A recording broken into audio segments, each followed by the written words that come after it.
Puji Tuhan, saudari. Minggu ini kita masuki bahan penggembalaan volume 4, berita yang ke-14 mengenai transformasi. Sebelum kita masuki mengenai bab 4 ini, mengenai transformasi, saudari, mari kita berdoa bersama-sama. Tuhan, terima kasih Tuhan. Kami terbuka padamu, Tuhan Yesus. Suplai kami, Tuhan, salurkan dirimu, penuhi roh kami Tuhan, sehingga kami bisa menjadi manusia Allah, yang sama dengan gambar putramu, sehaya dan sesifat, namun tanpa kealahan. Tuhan, kami rindu dan damba, Tuhan, setiap hari kami mengalami proses transformasi ini, hingga benar-benar mengubah, menjadikan kami manusia-manusia baru. Tuhan yang bisa memantulkan, memandang dirimu. Tuhan Yesus berkati kami semua, kami boleh terbuka kepadamu. Dalam namamu Tuhan, kami sudah berdoa. Haleluya. Amin. Baik, saudari, puji Tuhan. Ya, kita sudah melewati dari beberapa aspek organik dari keselamatan Allah di pelajaran 11 atau di berita 11 mengenai kelahiran kembali, yaitu kita dilahirkan dari diri Allah. Ya, kita menjadi anak-anak Allah. Yang kedua adalah setelah kita kembali, inilah satu pos yang harus dilewati oleh setiap anak-anak Tuhan. Setelah dilahirkan kembali, ya kita dikuduskan secara watak, ya, dikuduskan kedudukan. Ya, tadi kita milik iblis, namun kita dipindahkan dari kerajaan iblis ke dalam kerajaan anak yang terkasih. Nah, hari ini pengurusan ini harus terus-menerus dilakukan, ya, sehingga ya, seantero diri kita sepenuhnya dikuduskan. Watak kita tidak menjadi unik, tidak menjadi antik, ya, tetapi bisa dipakai oleh Tuhan. Yang ketiga adalah mengenai pembaruan. Ya, kita perlu diperbaharui dari roh dan pikiran kita. Saudari, kita perlu ya setiap hari membiarkan Tuhan bekerja di dalam kita, memperbaharui pikiran kita, sehingga kita memikirkan apa yang dipikirkan Allah. Puji Tuhan, minggu ini kita masuki berita ke-14 atau pelajaran ke-14, yaitu mengenai transformasi. Izinkan saya share screen, izinkan saya untuk share screen.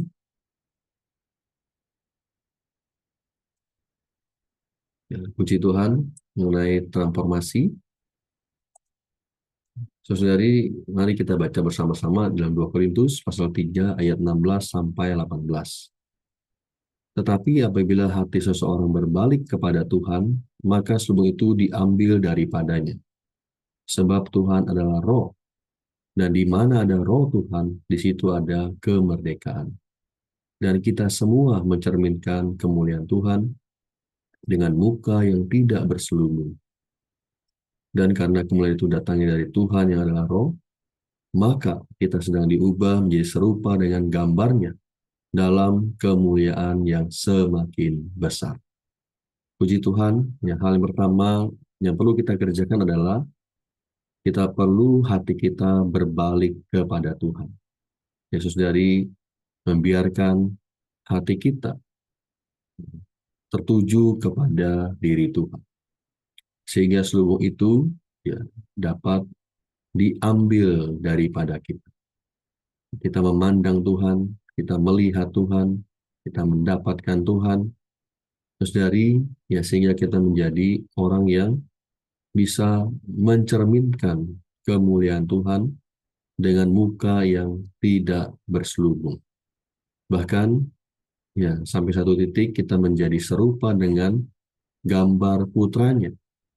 Kita menjadi manusia Allah di dalam hayat dan sifat, namun tanpa kealahan, bukan untuk disembah. Ya, kita hanya sama di dalam hayat dan sifat, yaitu di dalam kemuliaan kepada kemuliaan. Jadi apa itu transformasi? Transformasi bukanlah perubahan atau koreksi lahiriah, bukan sesuatu yang di luar, bukan perubahan yang di luar. Transformasi bukanlah untuk membuat beberapa koreksi dari lahir.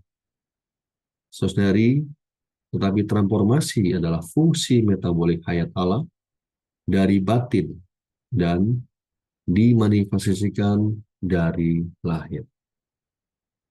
Sewaktu proses ini terjadi, transformasi ini terjadi di dalam kita, ada unsur yang lama dari alam yang kita disingkirkan, dan kemuliaan ini adalah Kristus yang mekar, yaitu Kristus yang bangkit sebagai roh pemberi hayat, ditambahkan ke dalam kita untuk menggantikan unsur alamiah ini. Puji Tuhan, jadi ada unsur yang lama disingkirkan, ada unsur yang baru ditambahkan ke dalam diri kita untuk menggantikan unsur alamiah ini. Dan transformasi ini bukan terjadi sekali untuk selamanya. Inilah perkara yang berkembang secara perlahan-lahan. Artinya berkesinambungan, terus-menerus, setiap hari kita mengalami transformasi. Nah, saudari, transformasi adalah suatu proses metabolisme. Di dalam proses metabolisme ini, ada unsur yang baru yang disuplaikan kepada satu organisme. Unsur yang baru ini menggantikan unsur yang lama dan membuatnya terbuang. Ya, puji Tuhan. Ya, sewaktu proses metabolisme berlangsung di dalam satu organisme yang hidup, sesuatu yang baru dihasilkan di dalamnya untuk menggantikan unsur yang lama yang akan dibuang. Ini seperti kita melihat, ya. Jadi proses metabolisme ini mencakup 3 hal. Pertama adalah penyuplai unsur baru. Yang kedua adalah penggantian unsur lama dengan unsur baru ini. Yang ketiga adalah pelepasan atau penghilangan unsur lama sehingga dapat dihasilkan sesuatu yang baru. Puji Tuhan, saudari, kita bisa mencontohkan ya seperti pencernaan dan asimilasi makanan yang kita makan, ini berkaitan dengan metabolisme. Pertama-tama, saudari, makanan itu dicerna secara metabolik untuk menyuplai diri kita, supaya unsur-unsur yang baru dapat ditambahkan di dalam kita, guna menggantikan yang lama, dan sel-sel yang baru ini dapat dibentuk. Melalui proses metabolis, ini kita bisa bertumbuh, kita bisa dikuatkan. Juga melalui metabolis ini, kita dapat disembuhkan dari penyakit-penyakit tertentu secara konstan di dalam tubuh jasmani kita melalui proses metabolisme ini. Kesembuhan ini bukan disebabkan oleh obat yang diberikan oleh dokter. Inilah kesembuhan yang disebabkan oleh fungsi yang tepat dari tubuh itu sendiri. Setiap hari oleh proses metabolisme ini kita dapat mengalami kesembuhan. Terus dari ya ini adalah ya, sebagai ilustrasi ya supaya kita bisa lebih memahami mengenai suatu proses metabolisme di dalam tubuh kita. Nah, karena itu saudari, puji Tuhan ya bahwa Allah ya ingin supaya kita terus diubah, disusun oleh dirinya sendiri. Yaitu dia mentransformasi manusia 3 bagian kita. Dari roh meluas ke jiwa kita, bahkan sampai ke tubuh kita. Ya, saudari, Allah bergerak untuk mengalahkan manusia, untuk menyusun dengan Allah Tritunggal yang telah melalui proses. Mengalahkan manusia adalah membuat manusia seperti Allah di dalam hayat dan sifat. Namun, saudari, bukan dengan kealahan. Karena kita manusia bukan untuk disembah, tapi kita manusia adalah bisa ya, sama seperti diri Allah. Ya, transformasi memindahkan kita dari satu bentuk, dari manusia lama ke dalam manusia baru, atau menjadi manusia baru. Unsur yang lama digantikan oleh unsur yang baru. Puji Tuhan, yang mulai transformasi ini memindahkan kita dari manusia lama ke dalam manusia baru.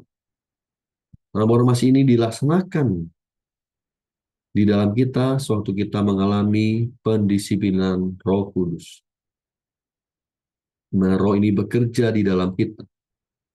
Ya, setiap hari, di dalam setiap perkara, di dalam setiap hal, ya saudari, dia akan mentransformasi kita, mengubah kita dari batin, sehingga kita bisa menjadi serupa dengan diri Allah. Bagaimana supaya kita bisa mengalami transformasi ini? Oh, dengan berpaling kepada Tuhan dan memandang Dia dengan wajah yang tidak berselubung. Pertama-tama kita harus menghilangkan berbagai macam selubung dari konsepsi kita dengan berpaling kepada Tuhan. Ini hal yang pertama yang perlu kita kerjakan, yaitu hati kita berpaling kepada Tuhan. Konsep-konsep yang lama semua harus ditanggulangi, dihilangkan, yang melalui berpaling kepada Tuhan. Yang kedua adalah dengan memandang Dia dengan wajah yang tidak terselubung dan memantulkan kemuliaannya seperti sebuah cermin. Terus dari dikatakan memandang, berarti kita sendiri melihat Tuhan. Memantulkan, berarti membuat orang lain melihat Tuhan melalui kita. Terus dari inilah yang perlu kita kerjakan hari ini, supaya kita bisa mengalami proses transformasi, proses suatu metabolisme di dalam kita. Ketika kita memandang Tuhan, kita melihat Tuhan sendiri. Ketika kita melihat Tuhan, kita juga menjadi orang yang memantulkan, membuat orang lain melihat Tuhan melalui kita. Ada sebuah kisah, ya, orang tua dengan anak. Orang tua ini tidak mengizinkan anaknya untuk pergi ke gereja. Ya, namun anaknya ya, tetap meminta, memohon kepada orang tuanya untuk tetap bisa ke gereja. Lalu pulang dari gereja, ketika pulang ke rumah, orang tuanya melihat ada satu perubahan. Minggu depannya demikian, ya, mendengarkan firman, Tuhan bekerja di dalam anak itu kembali pulang, dan orang tuanya melihat ada satu perubahan yang terjadi di dalam hidupnya. Sehingga dia mulai bertanya-tanya, mengapa anak ini bisa seperti ini? Dan dia berkata, dia bersaksi, orang tua itu datang ke dalam gereja, dan dia bersaksi, sungguh, anak saya mengalami satu perubahan yang besar. Dan dia berkata, sungguh aku melihat Tuhan di dalam anak saya. Terus dari inilah suatu transformasi. Inilah memandang dan memantulkan diri Tuhan. Sampai orang lain melihat Tuhan melalui diri kita. Puji Tuhan, ya semoga kita mau memandang dan memantulkan kemuliaan Tuhan. Sesuai dengan cara ini, kita sedang ditransformasi ke dalam gambar yang sama dengan Tuhan. Dari satu tingkat kemuliaan ke tingkat kemuliaan yang lain untuk ekspresinya. Apa itu diubah menjadi serupa dengan gambarnya? Berarti diserupakan dengan Kristus yang bangkit dan dimuliakan, agar kita menjadi sama seperti Dia. Puji Tuhan. Terus dari ya kita menjadi sama seperti Dia. Di dalam Roma pasal 8 ayat 29, yang di sana dikatakan, sebab semua orang yang dipilihnya dari semula, mereka juga ditentukannya dari semula untuk menjadi serupa dengan gambaran anaknya, supaya ia anaknya itu menjadi yang sulung di antara banyak saudara. Saudari, ya, serupa dengan dia, sama dengan dia. Nanti ini akan dibahas di bab selanjutnya. Ini adalah tahap akhir, ya, hasil akhir ya dari eh, aspek keselamatan organik Allah, yaitu penyerupaan. Ya, saudari, ya, puji Tuhan, semoga kita bisa melihat perkara ini, ya, kita diubah menjadi serupa dengan gambarnya, agar kita bisa menjadi sama seperti Dia. Menjadi serupa dengan gambarnya dari kemuliaan ke kemuliaan dari Tuhan Roh.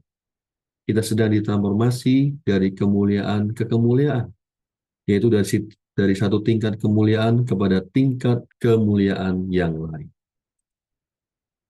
Kemuliaan di sini bukanlah satu alat, kekuatan, kemampuan, atau karunia. Kemuliaan merupakan satu essence.